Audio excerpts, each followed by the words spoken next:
Yeah కుక్షి వివరే కృత్వా స్వయం రక్షతి సర్వతః నమామి జననీం దేవీం పరాం ప్రకృతిరూపిణీం కృచ్ఛేణ మహతా దేవ్యా ధారితోహం యదోదరే తత్ప్రసాదాత్ జగదృష్టం మాతుర్నిత్యం నమోస్తుతే పృథివ్యా యాని తీర్థాని సాగరాదీని సర్వతః వసంతి యత్ర తాం నౌమి మాతరం భూతిహేతవే. మాతృదేవో భవ పితృదేవో భవ. ఇప్పుడు మనము ఏప్రిల్ నెల 2026 సంవత్సరంలో ద్వాదశ రాశుల వారికి గోచార ఫలితాలు ఏ విధంగా ఉన్నాయో సశాస్త్రీయమైన పద్ధతిలో తెలుసుకునే ప్రయత్నం చేద్దాము. ఇందులో నా కల్పనలు కానీ అభూత కల్పనలు కానీ ఏమీ ఉండవండి. శాస్త్రం ఎంతవరకు చెప్పిందో అంతవరకు చెప్పడం జరుగుతుంది.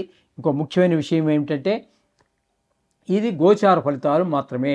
దీని మీద మీ జాతకాన్ని ఎవరి జాతకాన్ని కూడా గోచారం నిర్దేశించజాలదు. కొంతవరకు ఇండికేట్ చేస్తుంది, తెలియజేస్తుంది, అంతవరకే. అది ఎంతవరకు అంటే 10 నుంచి 15% మాత్రమే. అది నిష్ణాతులైన వారు చెబితే. మిగతాదంతా కూడా మన వ్యక్తిగత జాతకము. ఎవరి వ్యక్తిగత జాతకం, ఏ డేట్లో పుట్టారు, ఏ టైంలో పుట్టారు, ఏ ఊరిలో పుట్టారు అనేటటువంటి దాని మీద ఆధారపడి ఉంటుంది.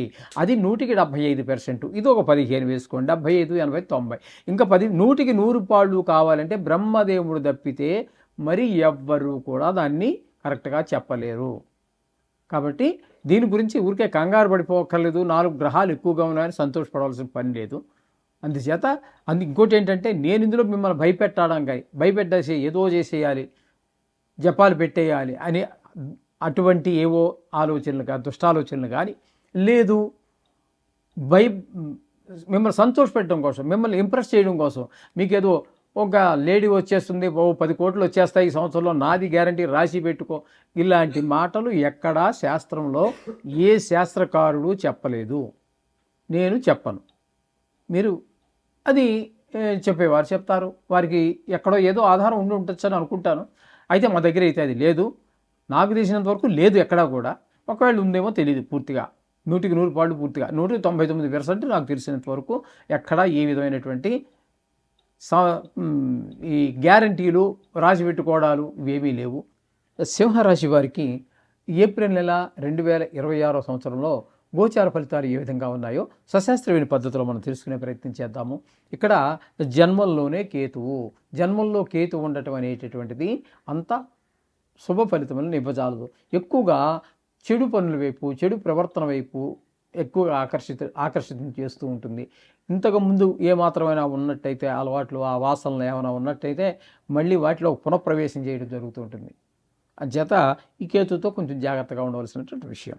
ఇకపోతే 7వ స్థానంలో రాహువు, బుధుడు, కుజుడు ఒక 2 రోజుల పాటు, బుధుడేమో 9 రోజుల పాటు ఉన్నారు. ఇక్కడ ఒక్కొక్క గ్రహం గురించి చెప్పుకుందాం.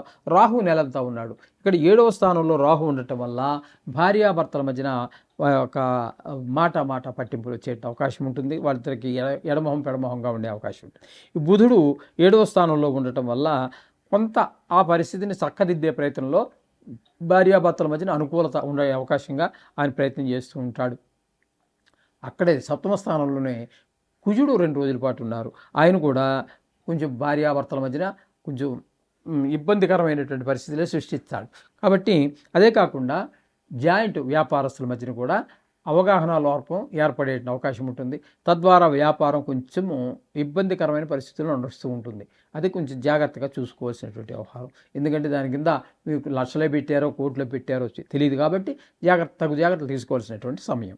ఇకపోతే 8వ స్థానంలో శని, రవి, కుజ, బుధ 4 గ్రహాల యొక్క సంచారం జరుగుతోంది.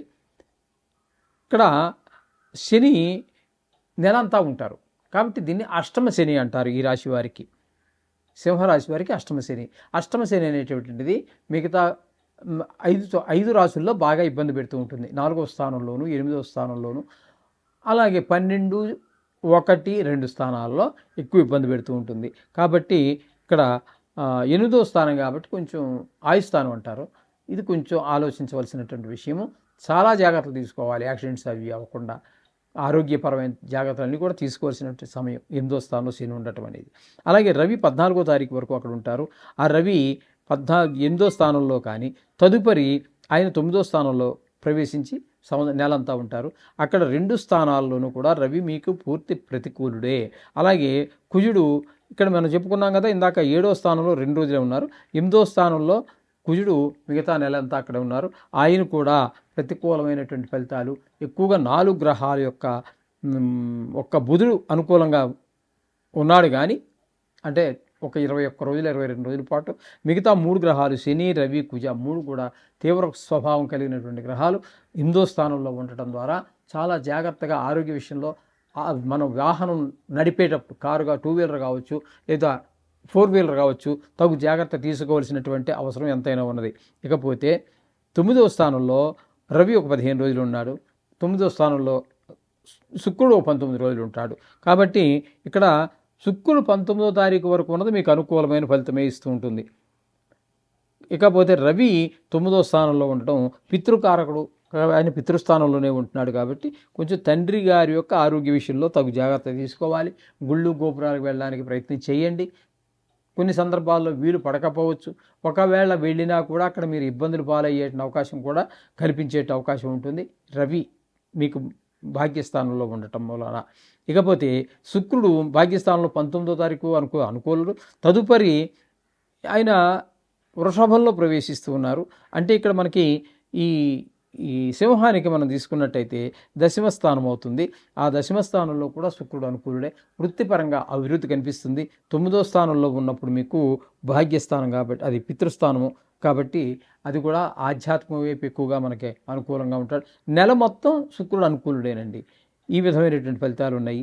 అలాగే ఇక్కడ మీకు తీసుకోవాల్సింది ఏంటంటే ఏకాదశ స్థానంలో గురువు యొక్క సంచారం, అది కూడా చాలా అద్భుతమైనటువంటి ఫలితాలు ఇస్తూ ఉంటుంది. ఏకాదశ స్థానంలో ఉండటం వల్ల అంత ధనానికి ఏమాత్రం లోటు లేకుండా. మొత్తంగా మనం చెప్పుకోవాలి అన్నట్టయితే ఈ సింహరాశి వారికి ఈ సింహరాశి వారికి బుధుడు ఒక 8 రోజుల 9 రోజుల పాటు అనుకూలమైనటువంటి ఫలితాలు ఇస్తాడు. అలాగే ఇక శుక్రుడు పూర్తి అనుకూలుడు, గురువు అనుకూలుడు కాబట్టి 2 గ్రహాల పూర్తి అనుకూలత ఉన్నది. ఒక బుధుడు మాత్రం ఒక 9 రోజులు అనుకూలంగా ఉంది. అంటే 2.5 గ్రహాలను వేసుకోండి. కాబట్టి వీరు కొంచెం జాగ్రత్తగా ఉండవలసినటువంటి ఆవశ్యకత ధన విషయంలో కానీ, మాట విషయంలో కానీ, ఎవరికైనా సూటీలు పెట్టే విషయంలో కానీ దేనికి తొందరపడకుండా మీరు తగు నిర్ణయం తీసుకోండి. అంతేగాని దేనికి తొందరపడి అది తర్వాత మనకి ఇబ్బందులు కలిగించేటువంటి పరిస్థితుల దాకా తెచ్చుకోకండి. జాగ్రత్తగా ప్రతిదీ ఆలోచించేయండి. ఈ దోషాల నుంచి పోవడానికి మీరు ఖచ్చితంగా నవగ్రహ శ్లోకాలను చదువుకున్నట్టయితే మీకు ఆ దోషాల నుంచి ఈజీగా చాలా సులువుగా బయటపడగలుగుతారు. శుభం భూయాత్.